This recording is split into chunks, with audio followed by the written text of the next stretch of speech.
write their name, they don't write their time of examination, and at time even the date is missing. So that is the habit which we seniors have failed to inculcate in the younger colleagues.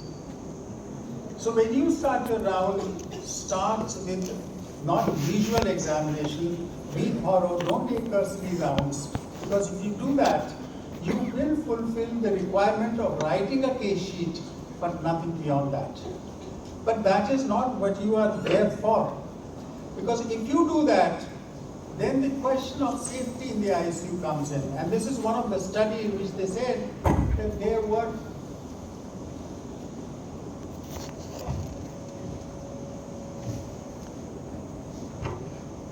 in this study they said there are 38.8 events, sentinel events. Sentinel events are the major ones which can lead to harm to the patient.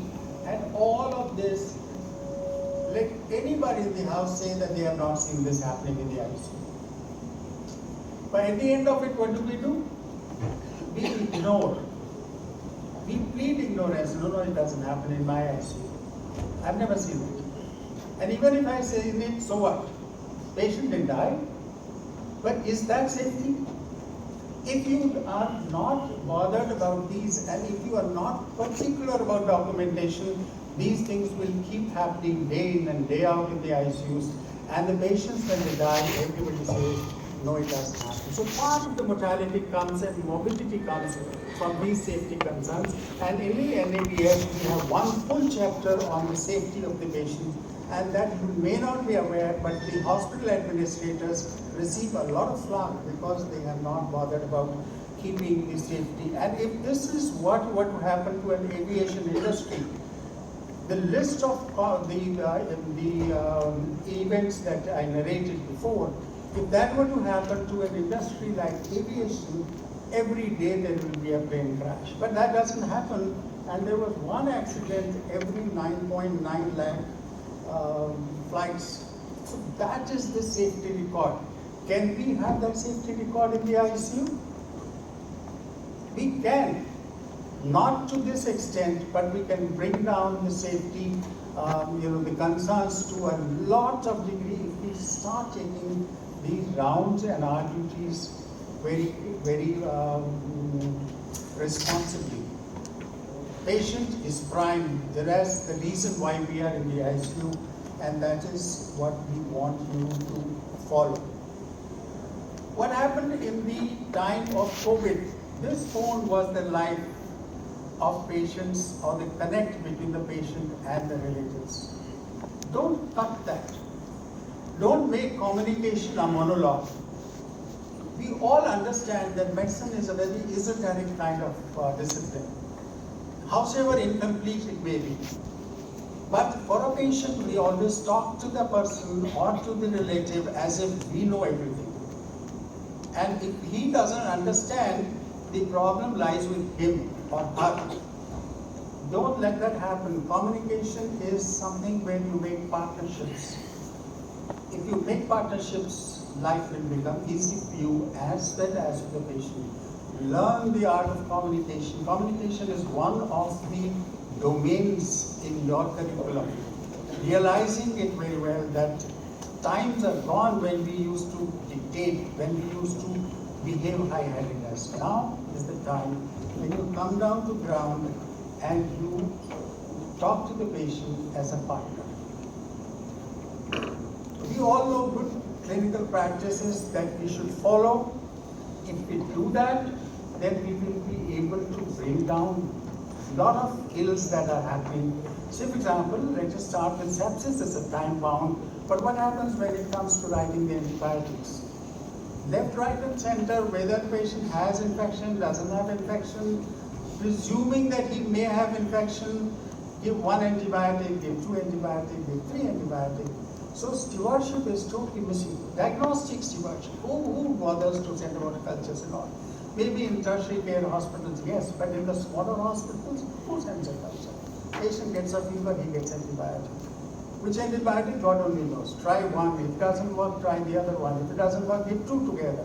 That is how it goes. We do our Pfizer study with the ICMR in which we are looking after 10 hospitals, smaller hospitals. And fact is that there is huge amount of apathy and ignorance. You are the future custodians of intensive care. Learn the art of diagnostic and antibiotic stewardship. That is extremely important. Learn the infection prevention control practices, the IPCs. What is the hand washing incidence in your hospital? 10%, 20%. Who bothers? Just go and touch the patient one after the other and all. So that is something that has to come to you right from the beginning, and that was my point. That learn good practices, do a research not for the sake of writing a paper, not for the sake of putting something against your name that I have written so many papers. Do a meaningful research. And meaningful research is something that will change the practice of critical care. Over 1.5 lakh people are waiting for the transplants. How many we do? Less than 20,000. 80% of them are lying. We lose 1.5 lakh patients or people in road traffic accidents. Anybody dying of a natural cause or a neurological cause may be a good candidate for that. But how come we don't have cadaveric transplants in India, at least in North India? Whose fault is that? Isn't the person who's dying his fault? His relatives' fault? Or there is a lack of communication and trust between the intensivist and the patient or the family.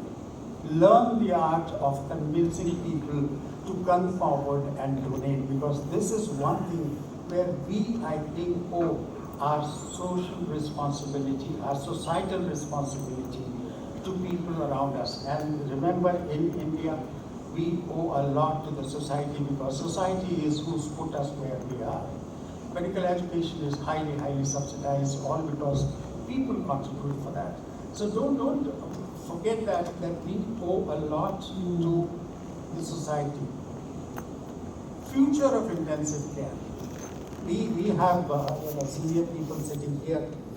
Initially, when the ventilators came, when they were nothing but boxes operating with air pressure, then came electrical, and then came electronics, and then first time when I had the first EPU, somewhere in the late 80s, that damn thing didn't work. The name of the ventilator was EPU. And at that time, we were very comfortable with the air ventilators, But times have changed. And that is where time is going to change for you. Our time is going to be over, but your time starts now. Learn technology. Start writing the electronic medical records, because anything written on paper is archived and wasted. There is huge amount of effort being put by all hospitals in the younger colleagues to get acclimatized to the electronic medical records, and it is not working. That is where I urge you people that please remember that is where your future lies. What are we leaving for the posterity? I'll leave you with that question. Are we leaving them with the climate change which is not sustainable? Are we leaving them with a huge burden of antimicrobial resistance? In Klebsiella acetato, we are already 90 plus. Very soon it will touch 100%. The lineup of the new antibiotics is trying out, and we soon will enter into a stage where we will be either giving toxic doses or we will be giving more and more antibiotics. Climate change, we all know that is the hot topic. ICU patients are discharged. The hospital wants the patients to be discharged early. What happens to them when they go home? They keep calling you up. This is not working, that is not working. And that is where you should try and set up a support system for these patients who are discharged from their hospitals. Not everybody is going to walk out of the door into the sunshine from ICU. We know that there is something called futile care. It's not defined legally at least. But not everybody is going to walk out. There are some who will say goodbye to this world while they are in the ICU. And if that be so, then we should be aware that there is something called end-of-life care. Let dignity be there in death. And that is what you people should learn, because now it is catching up in India, and that is something that you should practice too. So with these words, I will leave. I'll end my talk. I hope I'm within time. I've said a lot of things, mainly for the younger colleagues, because people at our age have played their role. You are the one who have to take this society, this discipline in the future. So with these words, thank you very much for this.